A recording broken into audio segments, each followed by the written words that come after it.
All right, so what we're going to do for this session is we at one point we have some slides, we have some more presentation materials if we want to get there. But I thought what might be most interesting is to give people a chance just to have a dialogue with Lee and Remy and talk about how we're going to make the breakthroughs and the insights that they both identified and talked about, how we're going to bring those into our real everyday lives. Because when we talk about managing health span and well-being, we're really talking about personalizing it. And so I will throw out the first question, which Lee is to you. Remind us how old you are and how many push-ups you do every day. So I'm 86 years old and I do 200 push-ups a day in 3 sets. But I do them within 40 minutes. So. Now, and the other thing I do is I walk 16 flights of stairs every day. So I hope, by the way, before you came in here, you all had a chance to read their resumes, bios, and CVs, because I know in my case it really helped me feel bad about myself. And then I felt worse when I heard Lee do the 200 push-ups every day, which this will shock you to find out I do not do 200 push-ups every day. But here's my first question. I'm going to leave the stage for both of you, and Lee, we'll start with you. For people, say like me, who aren't doing 200 push-ups, is it ever too late to start exercising and make a difference?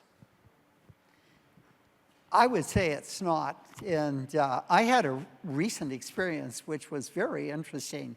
I had a hernial operation 3 months ago that actually set me into an episode of sepsis. And I don't know how much you know about sepsis, but you're really sick there. And immediately after that, I could do 20 push-ups a day. And now, a month and a half later, roughly, I'm back to 200. And I think what this says is one of all the things you can do that make the most difference in scientific wellness, healthy aging, exercise is right at the top of the list. And it should be balanced. It should be aerobic. It should be balance. It should be stretching. All of those kinds of things are absolutely essential, but it makes an enormous difference if you program yourself every day to do what you're comfortable doing. But I think the exercise is key. And that's not to belittle sleep and diet and stress and all these other things, or the whole new dimensions that come from scientific wellness that I talked about. So, Remy? Yeah, I would agree. I mean, all the literature that I've seen shows that even midlife and late life to exercise actually changes your trajectory. So there's a fun study that I love to talk about that Stanford did, and it's still going on. It's been running for over 30 years now. And in the 80s, late 80s, early 90s, they took age, income, and education matched runners and non-runners. So this is a Stanford University runners study. And they took them and they have followed them for decades now. Now, running is a proxy for cardiorespiratory fitness, right? Endurance exercise. So you could think it could be anything kind of like that. And there are a couple of things that are, a couple of points that are super interesting about that particular study. Number one is people in their 60s who never exercised before start to exercise, immediately changes their trajectory. Here's another interesting one. There were several people who ran for a couple of months, and that's it. There was a statistically significant alteration of their health span and lifespan just from starting to run for 3 months, right? The third interesting thing from that study, and there are lots of studies that corroborate and support this beyond this one, but this one's just a really fun set of data, is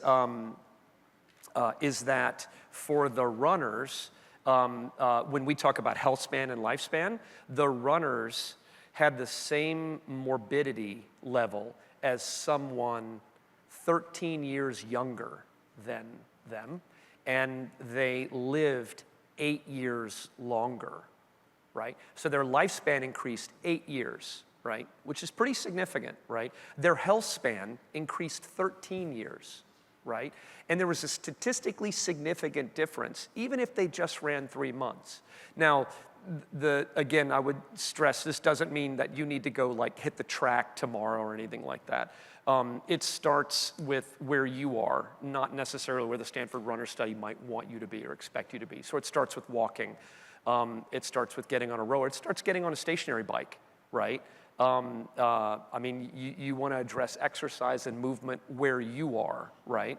No one wants to be an Olympian. As a matter of fact, elite athletes, if you look at lifespan and health span, elite athletes, their health actually gets worse after a certain extent. So think about marathoners. We might think they're incredibly fit. They have the way their electrophysiology of their heart changes over time. They perforate bowel. They perforate their vasculature. So there is such a thing as too much exercise. In America, that's not all that much of a problem, though. So, You know, I'll make one other point, too, and that is if we do a trial with you, one of the exciting things for each of you that participate is we can follow your biological age, and you can actually assess what the activity and commitments you make are doing to your health trajectory. And we can do the same for fragility. We can do the same for your metabolism. There are many indices that give us an accurate idea of the nature of your health trajectory. And you can, in time, we'll be able to make a virtual digital twin of each of you. And we'll be able to put into that digital twin the factors you're using, and we'll be able to project health trajectories. We'll be able to project disease onsets. We'll be able to project a whole series of different kinds. The world is going to change. Dr. Hood, thank you for that. I want to make sure we have time to open up for questions. So we're going to have mics to run around if anybody would like to ask a question, and I'll start out with our first question, if that's okay. It's about your book, The Age of Scientific Wellness, which everybody should know that we have some in the back if you'd like one on your way out. And in the book, you talk about something called the Pioneer 100 study. And what you were just describing kind of sounded a bit like it. Could you describe to us what the Pioneer 100 study was and what you learned in it? Yeah, actually, it's really a great story. After the Luxembourg $100 million commitment that allowed us to develop technologies and strategies in 2013, we got together a collection of roughly 100 friends, and I proposed that we do their genome analysis and we follow the phenome 3 times over a period of the years. And what was interesting is the question that came up immediately was, how are we going to fund this? Because it certainly wasn't going to be funded out of insurance or anything like that. So I went to the director, who is a good friend of mine at the National Institutes of Health, Francis Collins. I said, look, I've got this terrific wellness study I'm proposing. Is there any chance we could get funding from NIH? And Francis, I'll never forget this, said, the role of NIH is to study disease. It's not to study wellness. And I said, gee, that doesn't fit with your title, does it? National Institutes of Health. But anyway, he rejected it. So we raised it from private philanthropy to get it started. What we did were, I think, 2 or 3 really important things. One, we recruited coaches that were trained in the ability to take data interpretations to the patients and explain and justify and convince them that they should carry out these, quote, actionable possibilities. And they were masters at doing that. And the 108, I think, really, really benefited. At the end of the year, after 3 different analyses, we came to the conclusion, 1, we had really optimized the health for many. 2, we found a number of major deficiencies that got corrected. Actually, one of the most interesting, and it's a relatively common one, was an individual who came to me and actually said, I knew him well. He said, look, I'm having an arthritis that affects my ability to go walking in the mountains with my wife and photography. And I've gone to experts in the East Coast and the West Coast, and they've suggested all types of arthritic remedies, and none of them work. And it turned out, interestingly enough, that he had a deficient gene that caused hemochromatosis. And what hemochromatosis does is it causes an enormous increase in iron in your blood, and you go through a whole series of different stages. 1, your skin starts to bronze. Number 2, you start to get type 2 diabetes. You have fibrosis in the liver, and then you have cardiac failure, and that's a whole series of steps. He was in the first step, the bronzing and the arthritis, and we were able to completely reverse that by the simple procedure of him going in and drawing a unit of blood every 6 months until his iron level stabled, and then he just did it at regular times thereafter, completely cured, completely reversed. We had another individual that let it go to stage 3, where it was chronic liver fibrosis and stuff. We could stop it there, but we couldn't reverse it.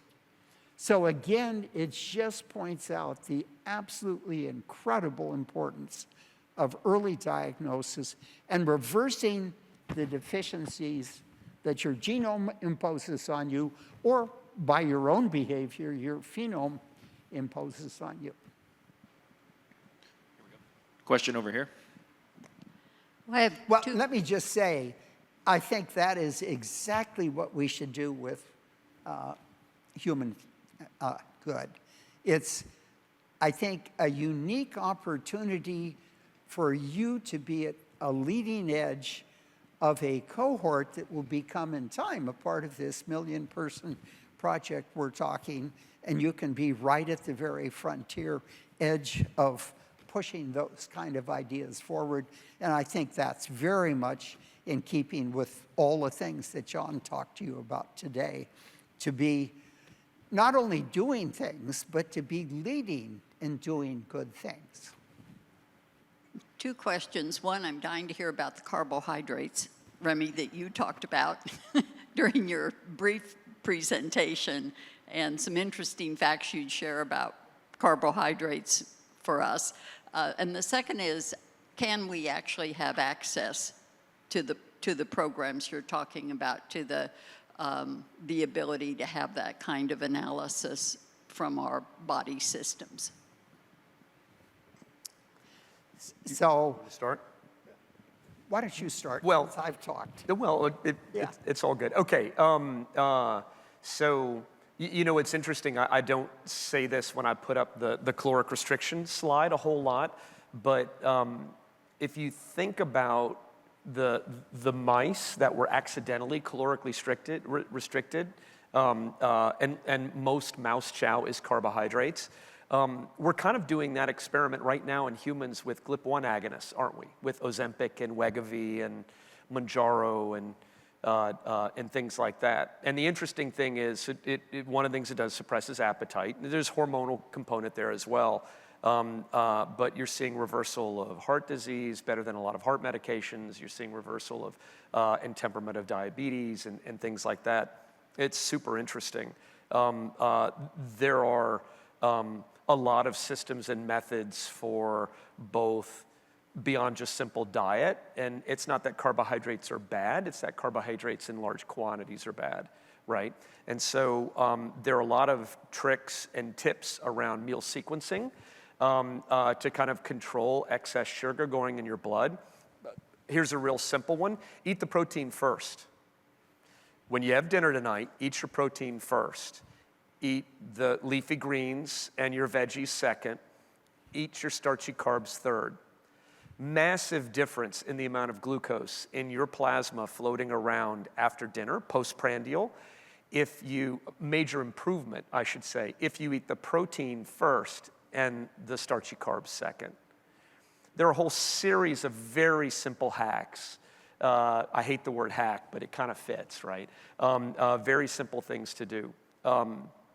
As it relates to your own biology and your genome, all of your genes, and how it kind of responds to the environment, there are actually a multitude of different tests around different modalities, genes, proteins, clinical chemistries, and things like that.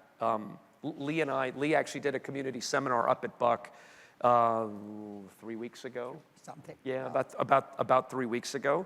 And we're currently actually working with a couple of companies looking to find one that could do a kind of a validated panel for friends of the buck, if you will, that also has a whole scoring system, what we call a polygenic risk score, which is an overly fancy way of saying a risk score for various diseases based on multiple genes, right? Only about 1 to 6%, it varies, of study by study, 1 to 6% of people will ever have a monogenic disease in their life, a disease that is just occurs from one aberrant gene, right? Most of our genetic abnormalities and what lead to chronic disease come from polygenic, right? Multiple genes that just in the right, with the right variants, produce a really good or maybe not so good result. So we're actually close to having that done.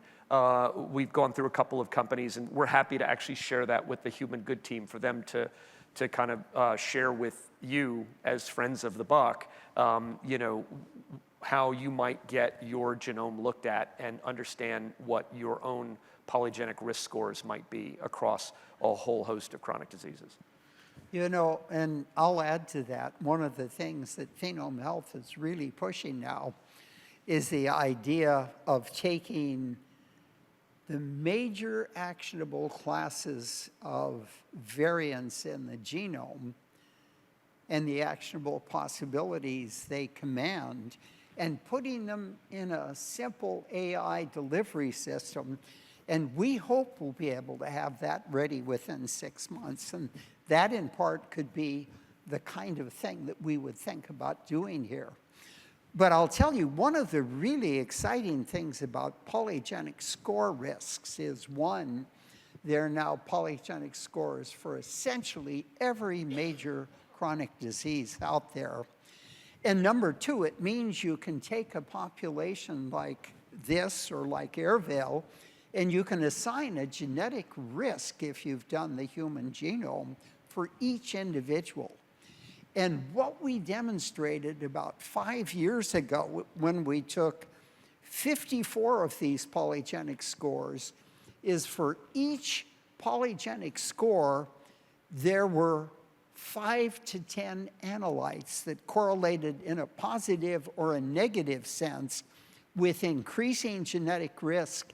And they reflected in cases we knew about exactly the mixture of analytes in the blood you see with people at frank disease. And what it said is people in the upper 5 to 10% of risk are sitting there poised, ready to transfer over very quickly.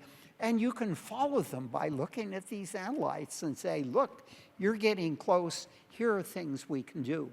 And for example, using LDL cholesterol as a proxy for heart disease, we showed if you're the upper 5 to 10% and you move there, the only thing that's going to bring it down is statins, chemistry.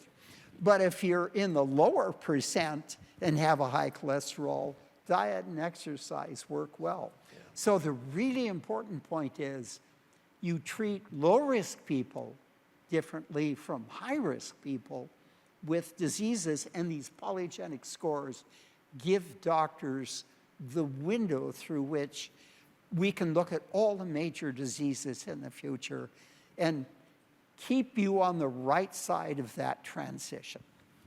I love that our first question was essentially, where can I sign up and how can I do this? A follow-on question, and then we'll go to another one, is how much does something like that cost? So we can begin with a modest effort that would probably be around $1,500 per person per year. If we did the full-born, what we'd really like to do, it's probably $6,000 right now. But what I will say is Roche Pharmaceuticals recently announced a new technology for DNA sequencing, which they think within a year or two will bring the whole genome sequence down from a cost of $400 or $500 to $10 or $20. And if changes like that occur, then we can do enormous numbers of things inexpensively. And that's one of the reasons with the million-person project will drive those kind of technology differences. But I think you could do a spectacular job for $1,500 today for $1,500, and by the time we get started, it might be half that. You can never tell.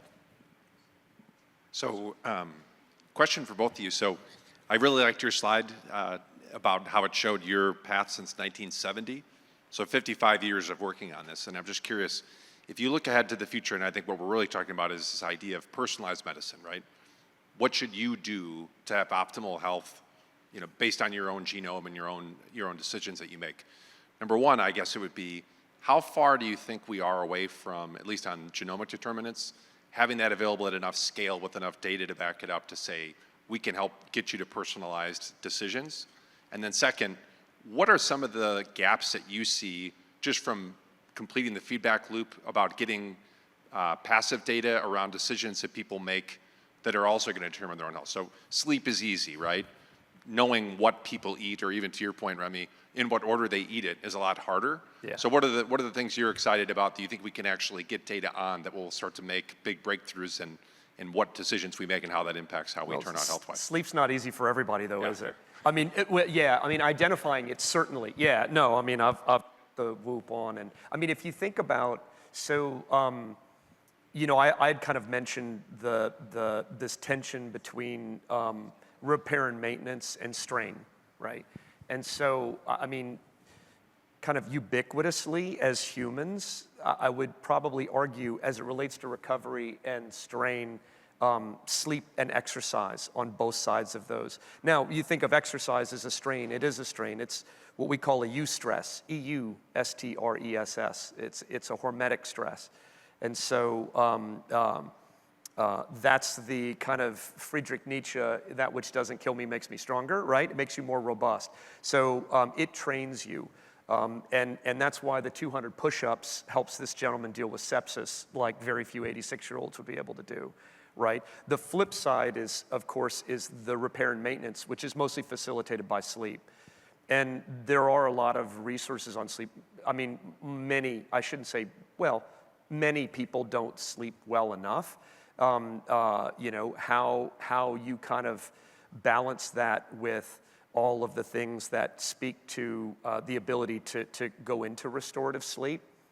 Things like, not eating a couple hours before bedtime, staying off the blue light, taking a warm bath or a shower or something like that before you go to bed, paradoxically to help cool yourself down in bed, because that's what's required in order to enter deep sleep. So there's been a proliferation of literature, and there are a lot of books in the public press about both of these things now. Those are the two biggest levers to pull that are ubiquitous. At the same time, I think the advent of whole genome sequencing and other things, whole genome sequencing, polygenic risk scores, and being able to look at it and understand what are your or my specific issues helps kind of narrow that field. On exercise, the stress for you may be cardiorespiratory fitness. It might be a need for more muscle mass, right? It could be a little bit of both. And so that's where the more finer detail comes in, that things like a polygenic score becomes helpful. And a lot of the popular literature that's coming out, and there have been several books. Lee's is a great one. There are other ones by Peter Attia. Outlive, John had Peter's picture up here. Outlive is a great book and a great kind of framework for healthy aging. It's not something you can democratize across everybody, which is something that Phenome Health and the Buck are interested in doing. So, I mean, how do you bring it life plan to affordable and everyone in between, above and below? But yeah, that's in my mind, absent getting additional genomics and things like that, it's sleep and exercise. Diet's a kind of a close behind, but actually exercise is more important. And I think the other point that we can make is that Buck and Phenome Health together, as a part of this large ARPA-H program, have an initiative where we're testing a whole series of different wearables. And what we'd like to do is get the very best, most efficient, easiest to use wearables to begin the democratization of measurements, taking it away from the dominant focus on the blood that we use now to where at home you could wear a ring, you could wear a wristwatch, you could do a whole variety of things. And until we can do that at scale, we're not going to democratize this kind of medicine for the developing world, for example. But there, everyone has a cell phone, and if we have wearables mediated through cell phones, we really can think excitingly about democratization. Really quickly, and kind of thinking about first principles on this, because the sleep and the exercise, the basics that we all need to do, that mom told us to do, but we don't, is so important. And it's a University of Colorado Medical School study that I really love. So we just, last month, I guess it was, went through daylight savings, right? And we lost an hour. So on the day after daylight savings, or I guess the day of daylight savings, heart attacks in ERs across the country go up 25%. There's a 25%, I'll say that again, there's 25% increase in the number of heart attacks that hit an ED department the day you sleep an hour less. So a lot of us think, we'll sleep when we're dead, and hopefully that's not going to be true. And a lot of us think, I don't really need that much sleep. There is a genetic mutation. It's a DEC1 or DEC2 mutation, I think, that if you have this allele, if you have this variant, it allows you to sleep less. But normal sleep is 7 to 9 hours, friends. The DEC2 mutants, it's 6 to 8. So in a country where we sleep anywhere from 5.5 to 6.5 or 6 3/4 on average, I'm talking about sleep, not time in bed, but actually sleep. There is a resilience and robustness factor that just a very, very basic issue that doesn't exist, and our ability to just fix that alone propagates hugely beneficially through the population. Sorry. As I was listening to Dr. Hood, the succession of studies that you're engaged in, and many of the latter studies are longitudinal. The source of funding is private for some, public for others. Now, in the context of what's happening with public funding these days, how endangered are those studies that need to continue longitudinally to mean anything? And can you defend the integrity of those studies by making the private source monies fungible to make those survivable? Because appealing to the government in the present climate will be useless. Before you answer, I just want you to know you have 2 minutes and we have a hard stop. I see it. we're going to Okay. try and behave. We'll do our best. Okay, what I would say is, look, I think the compelling argument pushing toward data-driven health is to demonstrate enormous economic benefits. And that's independent of who the government is and why it is. And the benefits come from the fact we can prevent the emergence of chronic disease, which gobbles up 86% of our healthcare dollars today.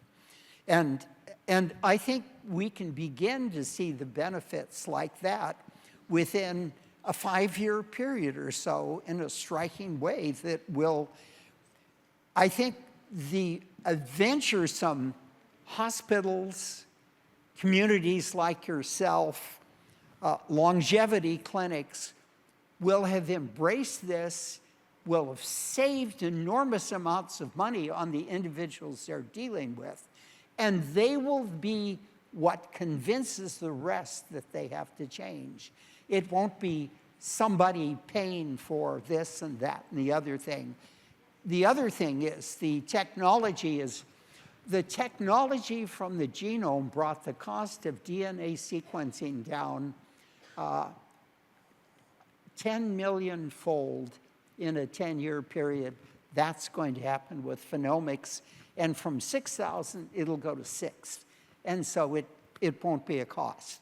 So bringing the cost of the assays down and preventing, well, there are 3 things. Bringing the cost of the assays down, preventing chronic disease, and the third thing we're going to be able to do superbly well is there was a study in Nature about 6 or 7 years ago that took the 10 most popular drugs in the USA today, and it demonstrated those drugs were successful in the best case in 1 in 4 patients, in the worst case, 1 in 25 patients, and less than 10% of the patients responded effectively. The other 90 required most of the 600 billion we're spending on drugs a day, but suppose you could save that, those kinds of money. So those are the things that data-driven health will do to change the economics. And in this world, that's what we have to do.